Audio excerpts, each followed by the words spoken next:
I used to think loyalty was something you proved by how much you could carry for other people. Now I know better because the night my own sister tried to erase me, I realized I had been carrying a weight that was never mine to begin with. My name is Leela Hart.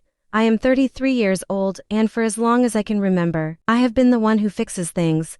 I work as a private investigator, which means I spend my days studying people, noticing what they hide, catching the details they hope no one sees.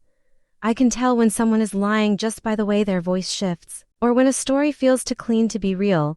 Ironically, I never applied that same skill to my own family, and that blind spot nearly cost me everything. Growing up, I was the dependable one, the firstborn daughter who stepped in whenever something went wrong. My parents didn't call it pressure, they called it strength.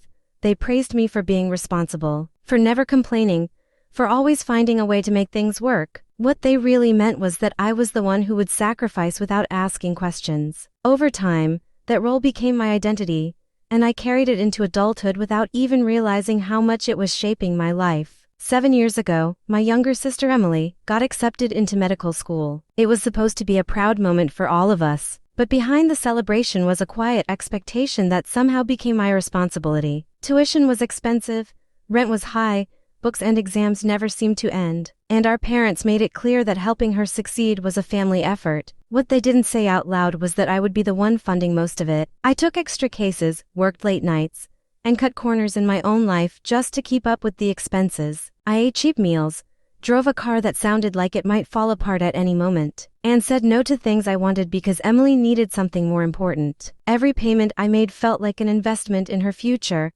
and I told myself it was worth it because family was supposed to come first. At home, my efforts were acknowledged, but never questioned. My parents would smile and tell me how proud they were of me, how strong I was, how reliable I had become. What they never did was ask if I was tired, or if I needed help, or if I even wanted to keep going. Their praise became a quiet permission to keep leaning on me, and I accepted it because I believed that was what love looked like. Everything began to shift one evening in my mother's kitchen. I was standing at the counter chopping onions, the familiar sting in my eyes blending with the dull exhaustion I had been carrying for years. The house smelled like dinner, warm and ordinary, but something about the air felt heavier than usual. That was when Emily walked in, her new white coat draped neatly over her arm like a trophy she had already claimed. Mom barely looked up from the stove as she spoke, her voice calm and matter-of-fact. "Tomorrow is her ceremony," she said, "and you will drive her downtown." I told her I had already planned to go, that I had cleared my schedule for it. But before I could say anything more, Emily cut in without even looking at me. "Just make sure you are on time," she said, her tone sharp enough to sting. I paused for a second, knife still in my hand, and reminded her that I had never missed anything important. She finally glanced up, but there was no warmth in her expression, only a kind of cold certainty that made my chest tighten. "You miss more than you think," she said, and then added quietly that I'd just cover it up with money. The words landed harder than I expected, but before I could respond, my mother's voice slipped into the silence like it had been waiting. "Your role is to sacrifice," she said softly, as if she were explaining something obvious. "That is your place in this family." I didn't drop the knife, and I didn't raise my voice, but something inside me shifted in a way I couldn't ignore. It felt like the room had tilted slightly, like a picture on the wall that was suddenly crooked enough to notice but not enough to fix. Emily met my eyes then, her expression steady and unapologetic. "It is simple," she said, "just let me have my moment."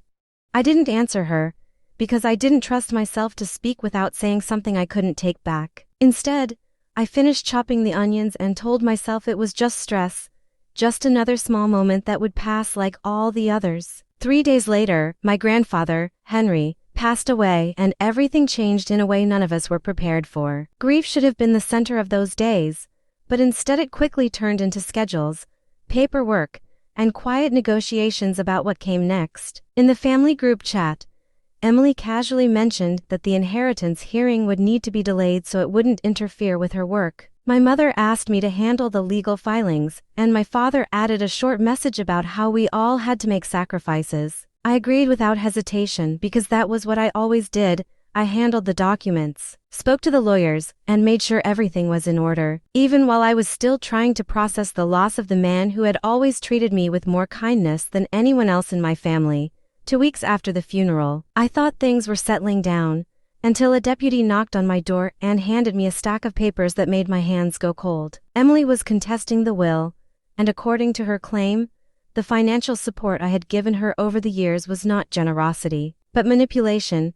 She was accusing me of controlling her, of influencing our grandfather, of using money as leverage to secure a better position for myself. I stood there on my own doorstep reading those words, feeling like I was looking at a stranger's story instead of my own life. The will was read a few days later in a quiet conference room with rain tapping against the windows. My grandfather had never been wealthy, but what he left behind still mattered. There was a fully paid house, a small cabin by the lake, his old watch, and a modest investment account. The distribution was simple, but it was enough to create tension the moment the details were revealed. The cabin was left to both Emily and me, shared equally to avoid conflict. The house was left to me, along with the watch, and the investment account was divided in a way that favored me slightly. My mother's smile tightened when she heard the numbers, and I could feel the shift in the room before anyone said a word. Then the lawyer handed me a letter from my grandfather, and when I opened it, there was only one line written inside. It said that it was meant for the one who paid the debts he never owed. Those words burned into me in a way I couldn't explain, because they felt like recognition I had never received while he was alive. In the parking lot afterward, my mother pulled me aside and told me to be reasonable, which I understood immediately as a request to give something up. That night, Emily called me with a calmness that felt rehearsed. She told me to sign over my share of the house, said it would be easier that way, cleaner for everyone involved. When I asked how much she was offering, she brushed it off and told me we would figure it out later.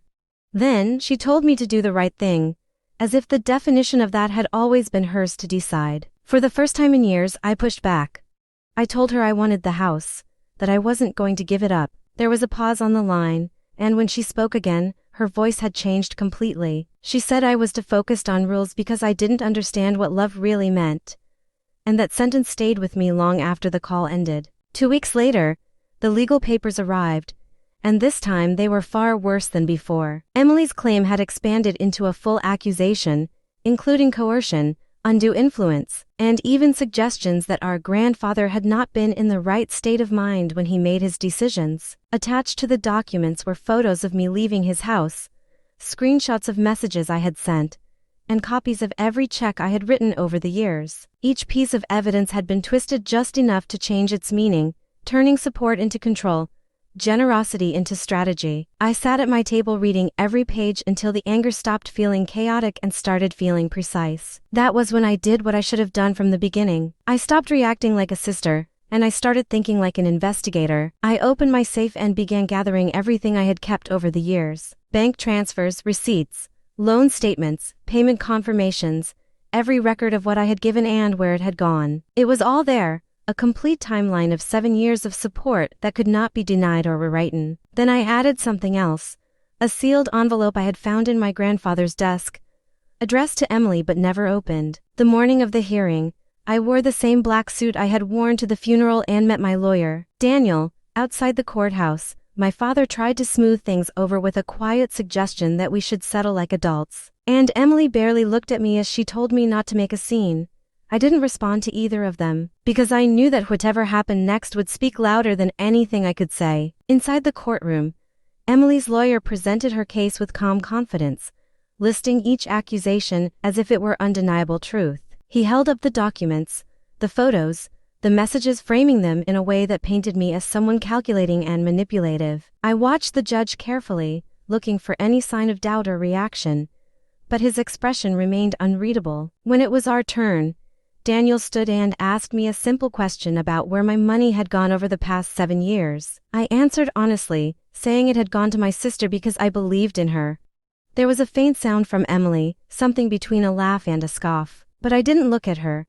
Instead, I walked forward and placed the thick envelope of evidence on the clerk's desk. Every payment was documented, every expense accounted for, every detail laid out in a way that could not be misinterpreted. Then I presented the second envelope, explaining that it had been left by my grandfather for Emily. The judge allowed it to be opened, and I watched as she broke the seal and read the contents. The color drained from her face almost instantly, and for the first time, she looked uncertain. Daniel then submitted the final set of evidence, messages between Emily and our mother that told a completely different story. In those messages, she talked about keeping the loans in my name, about using guilt if anything went wrong, about threatening legal action to force me into giving up the house. When the judge asked if she denied writing them, there was a long silence before she admitted that she did not. The room felt different after that, like the truth had finally settled into place. The judge read my grandfather's note aloud, the one line that made everything clear, and then he looked at Emily in a way that left no doubt about his conclusion. The case unraveled quickly after that, and by the time we stepped into the hallway, she had withdrawn her claims entirely. In the end, I kept the house and the watch, and I paid off the remaining loans that had been tied to my name. That night, I sat alone on my porch, the air quiet around me, and wound my grandfather's watch slowly as I thought about everything that had happened. For the first time in my life, I allowed myself to say something I had avoided for years. I said no, and it felt like closing a door that should have been locked a long time ago.